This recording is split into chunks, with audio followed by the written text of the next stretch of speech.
नमस्ते। अगर आप किसी गवर्नमेंट जॉब की तैयारी कर रहे हैं तो ये रीडिंग आपके लिए है। आप जिस भी जॉब की तैयारी कर रहे हैं उसका इंटेंशन सेट करें और इस रीडिंग को देखिए। तो पहला कार्ड आपके लिए है कि आप जिस भी जॉब के लिए तैयार कर रहे हैं, क्या वो जॉब आपकी लगेगी। मान लीजिए आप आईएएस की तैयारी कर रहे हैं, मजिस्ट्रेट की तैयारी कर रहे हैं या पीसीएस की तैयारी कर रहे हैं, जो भी आपका है उस इंटेंशन को सेट कीजिए और इस रीडिंग को देखिए। मेरा नाम आशा है और ये ऑक्कल्ट दिशा है।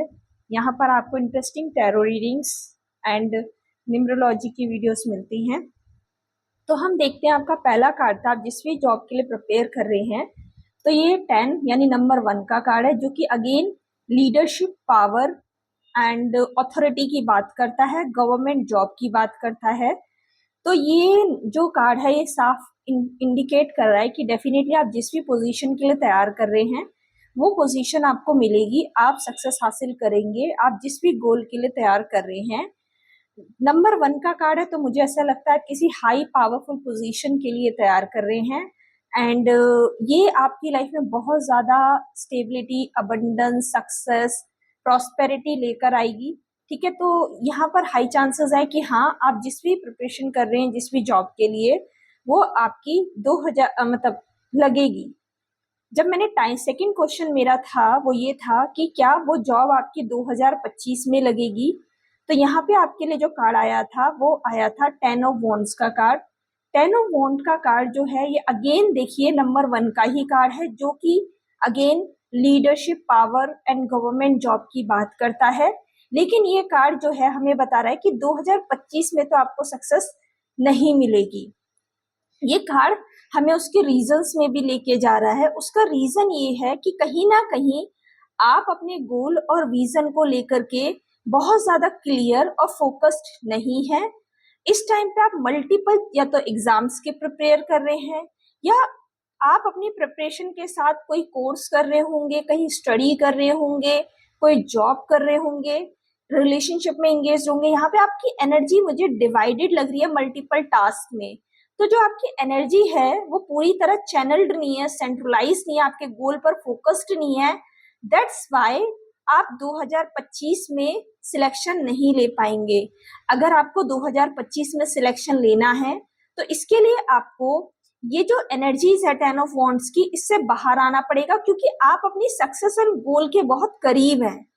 ऐसा हो सकता है कि आप बहुत पास आकर के अपने एग्जाम को क्लियर करते करते रह जाते हो। 2 number, 4 number, 5 number, 2 question, 5 question से आपका एग्जाम छूट जाता हो और क्लियर ना आता हो पाता हो, क्योंकि आप मुझे अपने गोल के ना बहुत करीब नजर आ रहे हैं। लेकिन जो प्रॉब्लम है वो ये है कि आप अभी अपने गोल को आप पहुंच तो रहे मंजिल तक, लेकिन आप अपनी मंजिल को देख नहीं पा रहे। मतलब आपको नहीं पता कि मैं इतना करीब हूँ। और आप क्या कर रहे हो, अपनी एनर्जी को बहुत सारे लोगों में डिवाइड कर रहे हो, बहुत सारे टास्क में, चीजों में डिवाइड कर रहे हो, मल्टीपल चीजें ट्राई कर रहे हो। फोकस की कमी है, क्लैरिटी की कमी है, आपकी एनर्जी बहुत एग्जॉस्टेड है। तो इस वजह से क्या हो रहा है, ये ब्लॉकेज बन रहा है और आपको आपकी सक्सेस के बहुत करीब होते हुए भी उसको अचीव करने से रोक रहा है। तो यहाँ पे गाइडेंस ये है, अगर आपको 2025 में ही एग्जाम क्लियर करना है तो सबसे पहले ये जो 10 ऑफ वॉन्ड की एनर्जी से बाहर आइए। अगर आप ऐसा करते हैं तो बहुत हाई चांसेस है कि अगर आप 2025 में जो अटेम्प्ट देंगे वो आपका क्लियर हो जाए। ठीक है, फिर ये मैंने जो क्वेश्चन था ये पूछा था कि क्या आपका 2025 में एग्जाम क्लियर होगा या नहीं होगा, तो उसका आंसर नो था, बिकॉज मैंने रीजन भी बता दिया और मैंने अगर आपको करना है फिर भी क्लियर तो उसका सोल्यूशन भी बता दिया। इसके लिए आप ये भी कर सकते हो, आप सन की रेमेडीज भी कर सकते हो। आप सुबह रोज उठ के सन को ग्रेटिट्यूड शो करो, सन को जल चढ़ाओ। ठीक है, सन से रिलेटेड क्रिस्टल्स पहनो, which is very good for you. फिर मेरा नेक्स्ट क्वेश्चन था कि क्या आपका 2026 में सिलेक्शन होगा, क्योंकि 25 में तो मुझे दिख रहा है नहीं हो रहा। उसका रीजन भी मैंने बता दिया। 25 में करना है तो आपको इस रीजन पे काम करना पड़ेगा। तो 2025 में एनर्जी बहुत पॉजिटिव है। 2025 में मुझे आप दिख रहे हो कि आप सिलेक्शन लोगे, आपको विक्ट्री मिलेगी, आपको जीत मिलेगी, अपने गोल को आप अचीव कर रहे हो, यूनिवर्स इसमें पूरा सपोर्ट कर रहा है। क्योंकि यहाँ पर आप बहुत ज्यादा फोकस्ड हो, एनर्जी सेंट्रलाइज्ड है, आप सिर्फ अपने गोल पे काम कर रहे हो। एंड यहाँ पर न्यू बिगनिंग का मेजर आर्काना का भी कार्ड है जो कि जजमेंट का कार्ड है। हो सकता है कि आप किसी जुडिशरी से रिलेटेड पोस्ट के लिए तैयार कर रहे हो, अदरवाइज आप किसी लीडरशिप क्वालिटी जो पोजीशन है उसके लिए यहाँ पे आप तैयारी करते हुए मुझे दिख रहे हो। क्योंकि यहाँ पे अगेन नंबर 1 का कार्ड है जो कि मुझे यही इंडिकेट कर रहा है कि आप किसी बड़ी लीडरशिप पोजीशन के लिए प्रिपरेशन कर रहे हो। कुछ लोग यहाँ पे जुडिशरी के लिए भी प्रिपेयर कर रहे हैं और इस 2026 में आपके बहुत हाई चांसेस है सिलेक्शन के। लेकिन उसका रीजन ये है कि अभी जब आप 2025 में अटेम्प्ट देंगे तो वहां पर अगर आपने इन गलतियों पर काम नहीं किया तो आप यहाँ पर बहुत करीब आकर अपने सक्सेस के मुझे फेल होते हुए दिख रहे हो। आप मुझे यही बोलोगे कि मैम हमारा तो 2 नंबर 3 नंबर 2 क्वेश्चन 4 क्वेश्चन से पेपर छूट गया, मतलब सिलेक्शन छूट गया। ये आपके साथ बहुत हाई पॉसिबिलिटीज है कि 2025 में हो। उसके बाद आपको ये रियलाइजेशन होंगे कि हाँ मुझे क्या गलतियां हैं जो नहीं करनी है, और उन गलतियों पे जब आप काम करेंगे तब आप 2026 में सिलेक्शन लेंगे। तो मैं आपको सजेस्ट करूंगी कि आप अपनी गलतियों से अभी ही सीख लें, और जो गलतियां आप कर रहे हैं, जो गाइडेंस आपको इस रीडिंग के थ्रू मिल रही है, आप उस रीडिंग से क्या नाम है, जो भी आपको मैसेजेस और गाइडेंस मिल रही है उस पर काम करें ताकि आपका एक और साल प्रिपरेशन में ना जाए। फिर मेरा नेक्स्ट क्वेश्चन आपके लिए वो ये था कि अभी आपके सामने क्या चैलेंजेस है या कौन से मिस्टेक्स हैं आप जो कर रहे हैं जिस वजह से आपका जो सिलेक्शन है वो डिले हो रहा है, या आपको अपनी जल्दी सिलेक्शन के लिए क्या करने की जरूरत है। ये मेरा आपका नेक्स्ट क्वेश्चन था। इसके लिए आपका कार्ड आया था द फूल का, दो जो कि मेजर आर्काना का कार्ड है। ये कार्ड यहाँ पर ये बता रहा है कि आपका किस्मत आपके साथ है, सिलेक्शन में आपकी किस्मत आपके साथ है, आप सिलेक्ट होंगे, है ना। आपका इन्वायरमेंट भी आपको सपोर्ट कर रहा है, यानी आपको प्रॉपर कंफर्टेबल स्पेस मिल रहा है प्रिपरेशन करने के लिए, रिसोर्सेस मिल रहे हैं, लोगों का सपोर्ट मिल रहा है, फैमिली सपोर्ट मिल रहा है, आपको सब कुछ मिल रहा है। लेकिन जो सिलेक्शन ना होने का कारण है या सिलेक्शन में डिले होने का कारण है वो आपका खुद का एटीट्यूड है। आप बहुत, ऐसा हो सकता है आप बहुत ही चाइल्डिश नेचर के हो, या आपका थोड़ा सा बचपना वाली एनर्जी हो, प्लेफुल एनर्जी हो, चीजों को सीरियस ना लेना, टेक इट फॉर ग्रांटेड लेना, या लोगों की गाइडेंस को ना सुनना, आपके टीचर, आपके गुरु, आपके मेंटर्स जो आपको बताते हैं सिखाते हैं उनकी गाइडेंस को आप या तो सुनते नहीं होंगे या इग्नोर कर देते होंगे, है ना। अब जो है ऐसे रिस्क लेके कहीं भी निकल जाते होंगे, ठीक है, अपने टाइम को जगह जगह वेस्ट करना, प्लेफुल एनर्जी है ना, बैलेंस नहीं दिख रहा मुझे, फोकस नहीं दिख रहा, सीरियसनेस नहीं दिख रही, स्टेबिलिटी नहीं दिख रही, तो वो सारे रीजंस जो होंगे, एक बचपना मुझे दिख रहा है।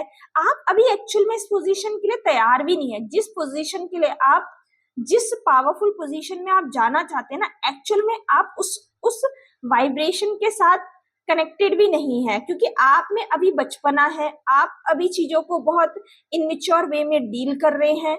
ये भी एक रीजन मुझे यहाँ पे दिख रहा है। तो आपको क्या करने की जरूरत है, जो गाइडेंस मैं आपको दे रही हूँ वो करने की जरूरत है। सीरियस रहो, अपने गोल को लेके सेंट्रलाइज रहो, आसपास के लोगों की सुनो, खासतौर पे अपने गुरु, अपने मित्र जो आपके लिए बहुत ऑनेस्ट है, अगर वो आपको कुछ समझाना चाहते तो उनको सुनो, जो भी आपके रिसोर्सेज है उनको अच्छे से यूज करो, ठीक है, क्योंकि सिचुएशन आपके बहुत फेवर में है, किस्मत आपके फेवर में है, सिलेक्शन के आपके बहुत हाई चांसेस हैं। फिर उसके बाद मैंने आपके लिए लास्ट कार्ड निकाला था जो कि गाइडेंस कार्ड है, जो कि 7 ऑफ सोर्स का कार्ड है। ये कार्ड हमें क्या बता रहा है एज अ गाइडेंस सबसे पहले कई तरह से हमारे को इंटरप्रिटेशन हम इसकी कर सकते हैं। यहाँ पे पहली चीज आपको यहाँ बोली जा रही है कि आप अपने गोल के लिए ऑनेस्ट हो जाओ। गोल के लिए ऑनेस्ट होने का क्या मतलब है, जो भी एज अ एस्पिरेंट आपकी रिस्पॉन्सिबिलिटी है अपनी पढ़ाई के लिए, अपने शेड्यूल के लेकर के, उनको आप अच्छे से फॉलो करो। मतलब अपनी पढ़ाई से, अपने जो भी आपके गोल्स हैं उनसे, मतलब उनसे आप जी मत चढ़ाओ। हो सकता है आप पढ़ाई में प्रोकास्टिनेट करते हो, चीजों को टाल मटोल करते हो, है ना, टेक इट फॉर ग्रांटेड चीजों को लेते हो, ऐसी चीजें मत करो, ठीक है, ऑनेस्ट हो जाओ। दूसरी चीज आपको, अगर आप सिलेक्शन के प्रोसेस में कोई डिसऑनेस्टी को फॉलो कर रहे हो, मान लो आप कोई ऐसी चीज है, कोई गलत डिग्री या कोई भी मैनिपुलेशन अगर आप करने की कोशिश कर रहे हो इन सिलेक्शन प्रोसेस, इससे भी नहीं करना। तीसरी गाइडेंस यहाँ पे ये भी हो सकती है कि अगर जैसे मान लो आप सिलेक्टेड हो जाते हो, ठीक है, इंटरव्यू वगैरह का एक प्रोसेस होता है, वहां पर हो सकता है कि आपको किसी तरह की चीटिंग या धोखा खाना पड़े, या आपका कोई पर्सन, आपका कोई व्यक्ति आपको किसी इस तरह से जो है सिचुएशन में डाल दे जिससे कि आप लास्ट मोमेंट पे अपने सिलेक्शन से दूर हो जाओ। तो ये छोटी छोटी चीजों को आपको ध्यान करना है, क्योंकि 7 ऑफ सोर्ड्स का कार्ड है और ये बहुत इंपॉर्टेंट कार्ड है। तो कहीं ना कहीं या तो आप किसी भी डिसऑनेस्टी का, चीटिंग का को अपना रहे हो तो ये गलत कर रहे हो। अगर या फिर आपको दूसरे लोगों से भी सावधान रहना है, जो लोग आपके इस प्रोसेस में शामिल होंगे। और मोरल ऑफ द स्टोरी यहाँ पे दो है। सबसे पहले आप ऑनेस्ट रहो अपने गोल के लिए, प्रोसेस के लिए, जो भी आप कर रहे हो उसके लिए। खुद के अंदर एक ऑनेस्टी को डेवलप करो, ठीक है, अपने व्यक्तित्व में ऑनेस्टी को ऐड करो, ठीक है। दूसरा गाइडेंस ये है कि आसपास के लोगों से सावधान रहो, प्रोसेस में सावधान रहो। जब फॉर्म फिल करो तो इंफॉर्मेशन को बहुत सही तरीके से फिल करो, ठीक है। इन छोटी छोटी चीजों को आपको ध्यान रखने की जरूरत है। तो this is your reading, I hope you like it. And अगर आपको पसंद आई है तो आप लाइक, शेयर, सब्सक्राइब, कमेंट कर सकते हैं। Thank you so much. नमस्ते।